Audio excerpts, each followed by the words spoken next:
Doctor Vijayabhaskar masters in orthopedic. కీళ్ళవాతం ఆర్థోపెడిక్స్లో కీళ్ళవాతం అన్నది కామన్గా మనం చూస్తుంటాం. దాన్ని ఆర్థరైటిస్ అంటాం. ఆర్థరైటిస్ అంటే ఆర్థ్ర అంటే జాయింట్, ఐటిస్ అంటే ఇన్ఫ్లమేషన్. ఎక్కడైతే కీళ్ళల్లో ఇన్ఫ్లమేషన్ ఆర్ రియాక్షన్ ఆర్ వాపు, నొప్పి, ఎర్రదనం ఏర్పడుతుందో దాన్ని మనం ఇన్ఫ్లమేషన్ యాక్టివిటీ అంటాం.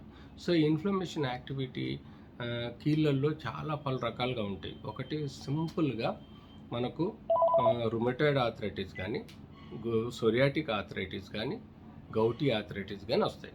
సో ఇందులో ఎక్కువగా ఇమ్యునలాజికల్ డిజార్డ్స్, మన రోగ నిరోధక శక్తి వాటి యొక్క యాక్టివిటీ తేడా వలన రుమటాయిడ్ ఆర్థరైటిస్ అనేది మనం కామన్గా చూస్తూ ఉంటాం. అంతేకాకుండా పుట్టుకతోటి కూడా వచ్చేది రుమటాయిడ్ ఆర్థరైటిస్. సో ఆ తర్వాత మనకు ట్యూబర్కులోసిస్ అనే టీబీ, ఛాతీలో ఉండే టీబీ కూడా కీళ్ళల్లో ఏర్పడవచ్చు. దాన్ని ట్యూబర్కులోసిస్ ఆర్థరైటిస్ అంటాం.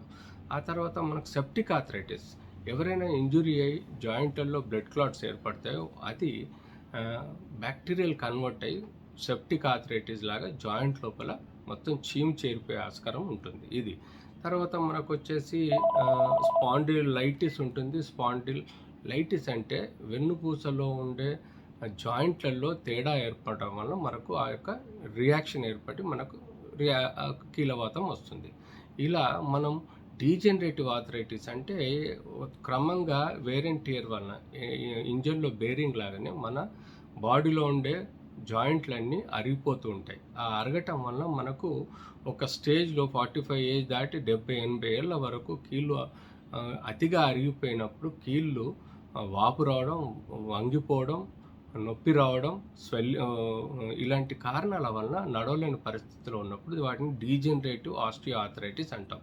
ఇలా మనం పలు రకాలుగా కీళ్ళవాతం చూస్తాం కాబట్టి వీటిని మనం స్పెసిఫిక్గా కీళ్ళకు సంబంధించిన వ్యాధి గురించి తెలుసుకోవడానికి దానికి రక్త పరీక్షలు, ఎక్స్రేలు, సిటీలు, ఎంఆర్ఐ స్కాన్లు చేసుకుంటూ వాటిని డయాగ్నోస్ చేసుకొని పర్టికులర్ కీళ్ళవాతాన్ని బట్టి పర్టికులర్ ట్రీట్మెంట్ ఇవ్వడం జరుగుతుంది.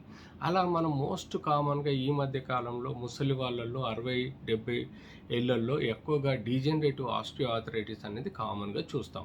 సో దానికే మనం జాయింట్ రీప్లేస్మెంట్ సర్జరీ అనేది లేట్గా చేస్తాం.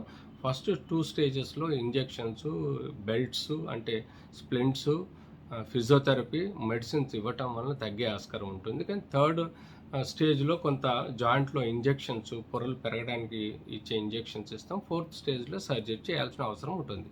అదే రుమటాయిడ్ ఆర్థరైటిస్లో మనం కొంత స్టెరాయిడ్ పెట్టి అలాగే యాంటీ ఇన్ఫ్లమేటరీ పెయిన్ కిల్లర్స్ ఇచ్చి దానికి తోడుగా హెచ్సిక్యూస్ అలాగే డిజీజ్ మోడిఫైయింగ్ డ్రగ్స్ లాంటి మెథోట్రెక్సేట్ కానీ లేకపోతే స్టెరాయిడ్స్ కానీ ఇస్తే కానీ మనకు రుమటాయిడ్లో ప్రాబ్లం సాల్వ్ కాదు. అంతేకాకుండా రెగ్యులర్గా ఫిజియోథెరపీ చెప్తాం. వెరీ లేట్గా ఏవైతే రుమటాయిడ్లో జాయింట్లు అరిగిపోయి వంగిపోతాయో వాటికి సర్జరీ కూడా చేసి జాయింట్ రీప్లేస్మెంట్ సర్జరీ చేస్తాం. సోరియాటిక్ ఆర్థరైటిస్లో అండ్ గౌటీ ఆర్థరైటిస్లో స్పెసిఫిక్ మెడికేషన్స్ ఇవ్వటం వల్ల ఆ డిజీజ్ను మనం కంట్రోల్ చేస్తాం. అంటే యూరిక్ యాసిడ్ లెవెల్స్ పెరిగినప్పుడు వాటిని కంట్రోల్ చేసే ఆలిపెరినాల్ కానీ లేకపోతే ఫెబుస్టాట్ లాంటి మాత్రలు ఇవ్వటం వల్ల మనం గౌటీ ఆర్థరైటిస్ను కంట్రోల్ చేయొచ్చు. ట్యూబర్కులోసిస్ ఆర్థరైటిస్లో యూజువల్గా 7-9 నెలలు యాంటీ ట్యూబర్కులోస్ ట్రీట్మెంట్ ఇస్తూ జాయింట్కు కొన్ని రోజులు మనం రెస్ట్ ఇవ్వటం వల్ల కూడా ఆ పెయిన్, ఆ ఇన్ఫెక్షన్ తగ్గే ఆస్కారం ఉంటుంది.